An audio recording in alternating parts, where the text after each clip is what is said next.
Hello Daily Drafters and welcome to the Lost Caverns of Ixalan pre-release guide here on the channel, designed to get you ready for your pre-release events this weekend. This video will be full of useful information for beginners to seasoned veterans, whether this will be your first ever pre-release or if you're looking for Lost Caverns of Ixalan specific information to make sure you're on top of your game at your LGS. If you're looking for a deep dive into every draftable archetype and a look at all of the new and returning mechanics for this set, check out my Archetype guide with a link in the upper right hand corner visible right now. But for those of you here for the pre-release content, whether you're new here or you've been here a while, stay tuned for the ultimate guide in helping you crush your Lost Caverns of Ixalan pre-release.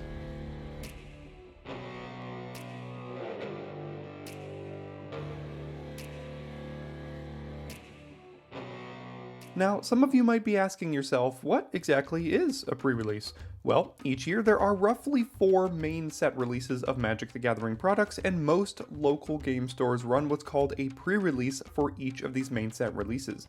Essentially, you battle it out against your friends and strangers using several booster packs of the brand new cards for the upcoming set that has yet to be released, hence the name pre-release. If this sounds interesting to you, let's take a step-by-step look at exactly how these events are run. Step 1. Locate your local game store. In order to participate in a pre-release event, you will need to find one. If you do not already have a local game store that you frequent, I've included a link in the description to a website that will help you find a game store running a pre-release event near you. Now that you've found where you'll be participating, it's time to get registered. Usually stores will run events all weekend, maybe one on Friday, 2 on Saturday, and 1 on Sunday. Check with your LGS to see when the events are happening and which one you would like to attend.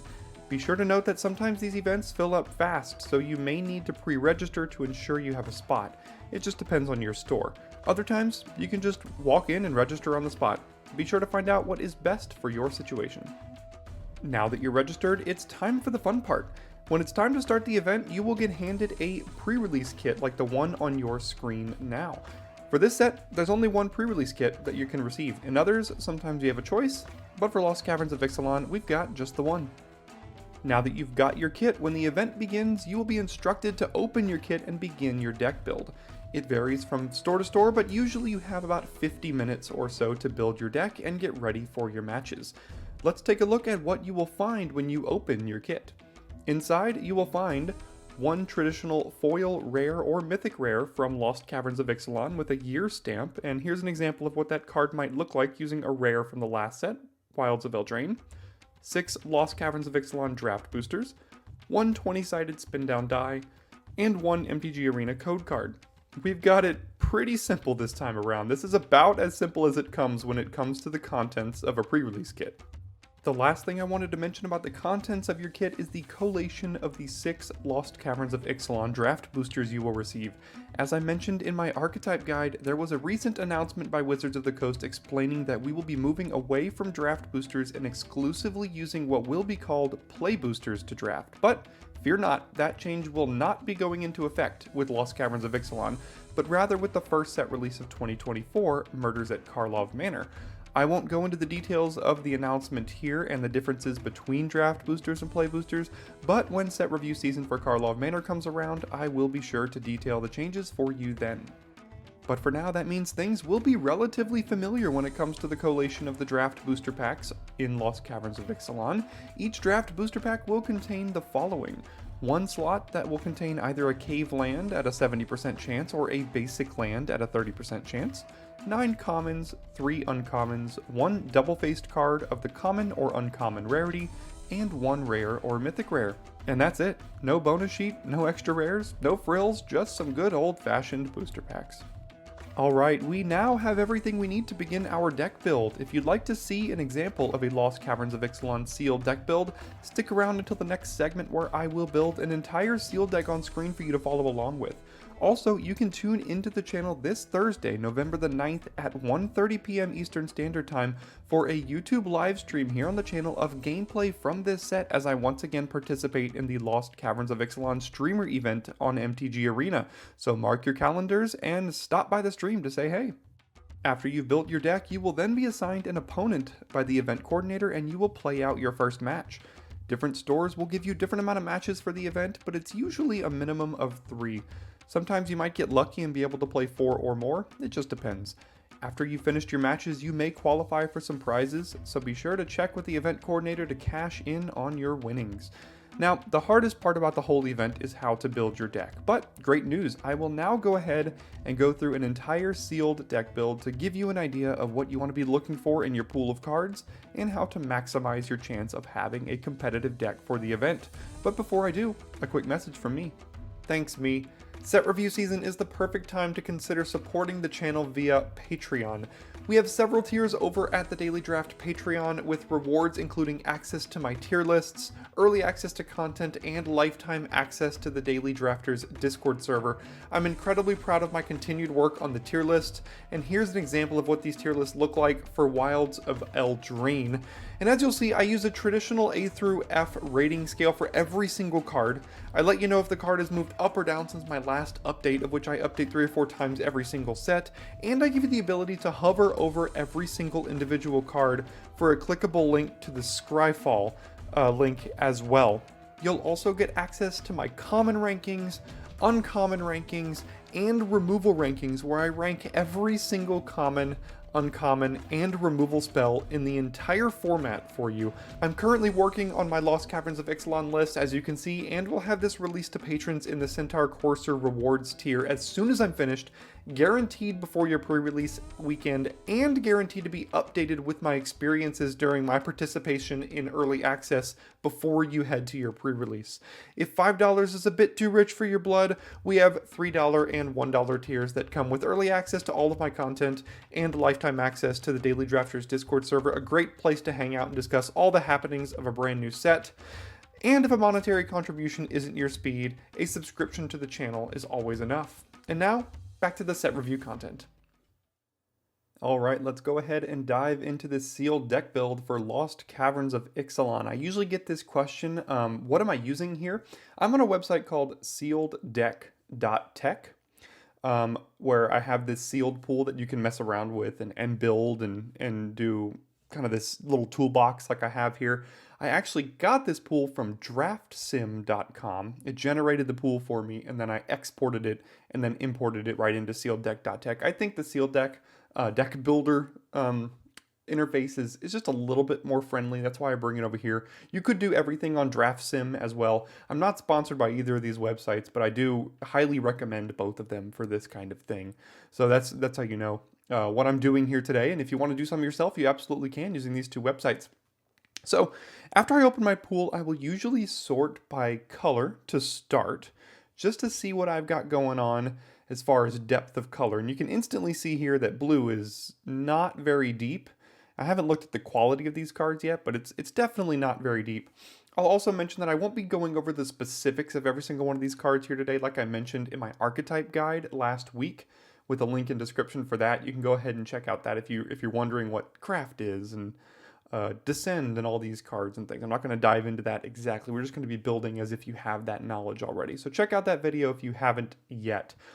As soon as I sort by color, next thing I want to do is sort by rarity, because you need to see what your best cards are. In Sealed, playing your bombs is super important, and if you can get your bombs on the battlefield and get them in your deck somehow, that is a great way to go about things. Here's our rares, and here is our mythic rare. We do have 7 here, which is going to accurately represent what you're going to open in your sealed pool, because you get 6 booster packs, 1 in each, and 1 additional stamped one. None of these are stamped. There's a chance you could open up a foil rare, but usually it's going to be 7 is what you're going to get. So the things that I noticed first is we have a Trumpeting Carnosaur in our pool, and this card is absolutely stupid and would love to get into my deck if at all possible.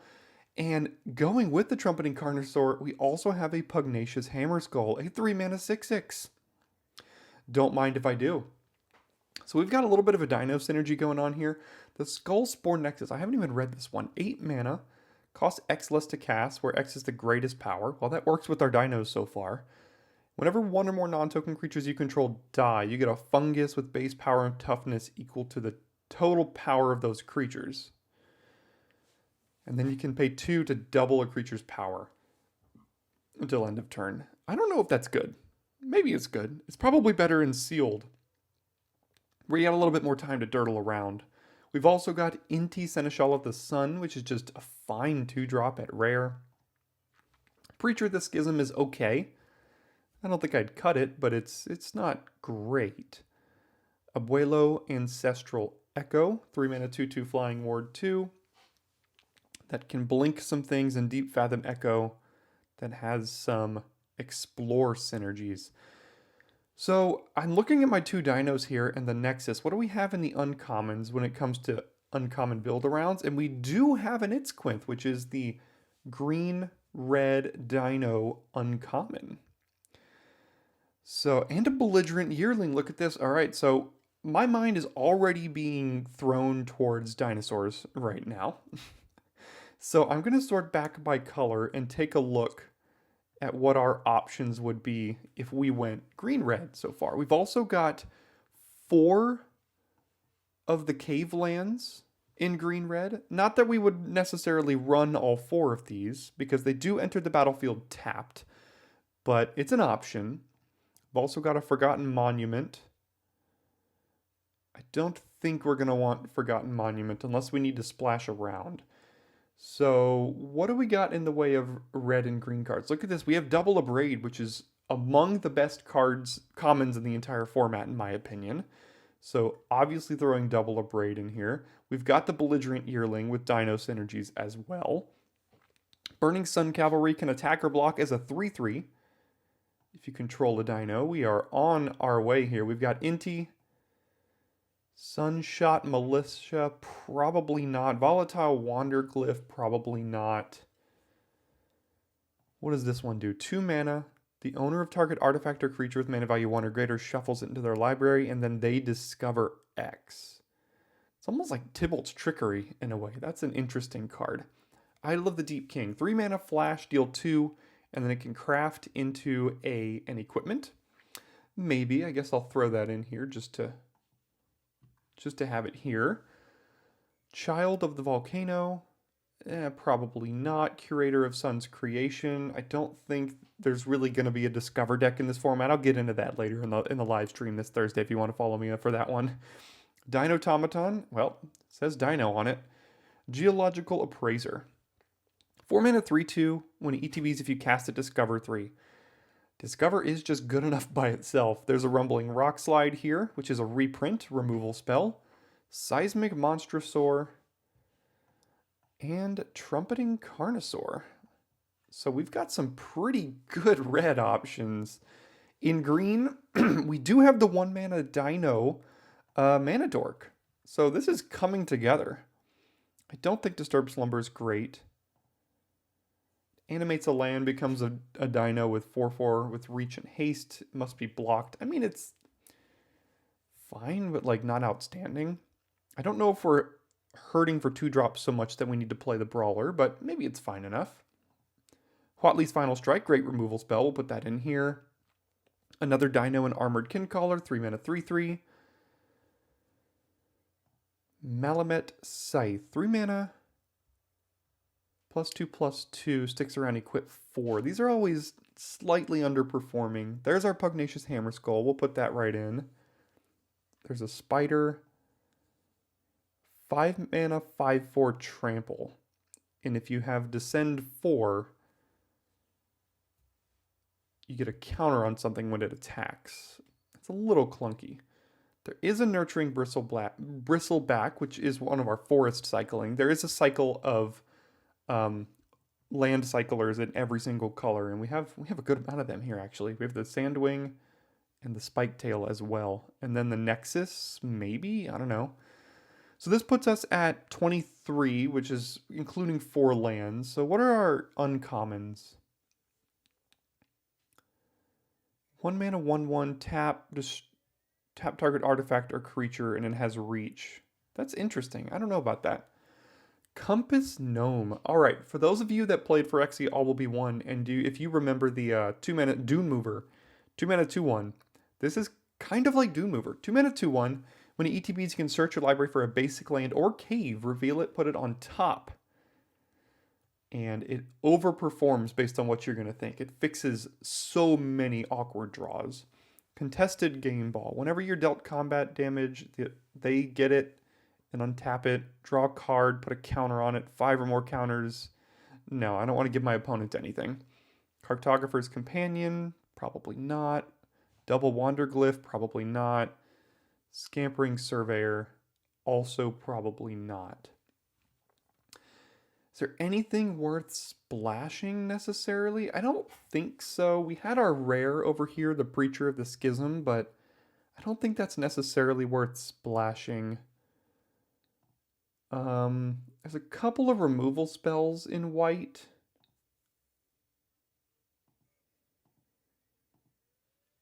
But I'm not... There's a Petrify, which is a good removal spell in white. White is relatively deep here. What about our gold cards that are touch red or green? 3 mana, 3/3. Whenever one more creatures you control with power greater than its base power deals damage to them, you draw a card. There's also some Descend synergies and then a little bit of Explore going on here. So I'm probably going to cut at least one of each of these caves because they do enter tapped. We have a lot of 2-drops in this deck. We still need some more cards here because right now we've got 19 and we're ideally looking to get to 23. So I put everything I would like to have. Now what else could we put in here? Sunfire Torch. 1 mana, equip 1, gets +1/+0. When it attacks, I can sacrifice this to deal 2 to any target. I don't think that's particularly great. I don't think we're hurting for 2-drops necessarily.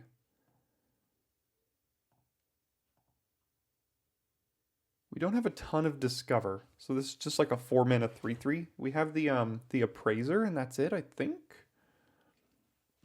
What about over here?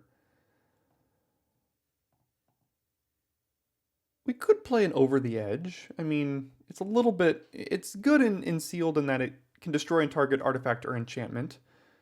And then if they don't have a good target, then you can just explore twice, which is okay. I guess we could potentially play a Malamet Veteran. I'm not super sold on it, though.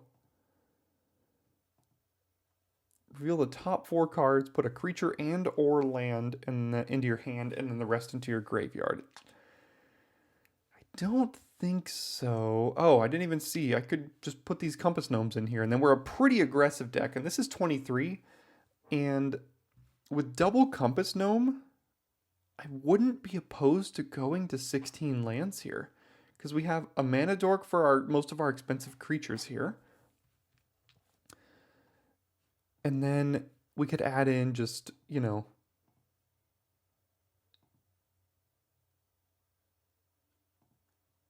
Maybe we could just try this Torch thing. No idea if it's going to be great. Again, I'm not playing out these games, so I'm just making this deck here. So then I would do Hidden Nursery, Hidden Volcano, add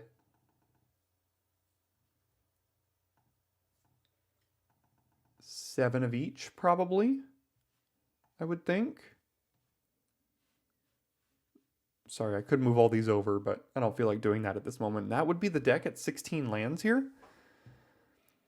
So that's my original thought. Now, usually you have 50 minutes to build, so you can toy around with some other options here. What I'm going to do is I'm going to make a cut here, and I'm going to put together a secondary option of a deck that might be my second best option, and then we're going to compare it to this Dino deck and see if it's any better or worse. So I'll see you in a moment.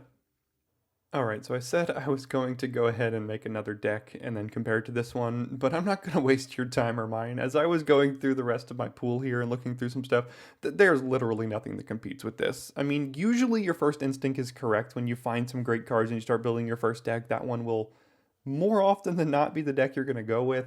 I mean, I had a couple of options here with, you know, some relatively aggressive white cards. I got a couple of 2-mana 2/2s here. Some Reanimate, some Combat Tricks, a removal in white, an aggressive creature, another 2-mana 2/2 that can tap things. I mean, there's an opportunity for an aggressive white deck here, but it just, it doesn't even remotely compete with the synergy that we have with this red-green deck. I really hope one of you are able to open as well as I just did, and play a Dinos deck as synergistic as this right here. I mean, look at our blue. We don't really even have like any blue at all. So these like blue-white cards that we'd have to rely entirely on white.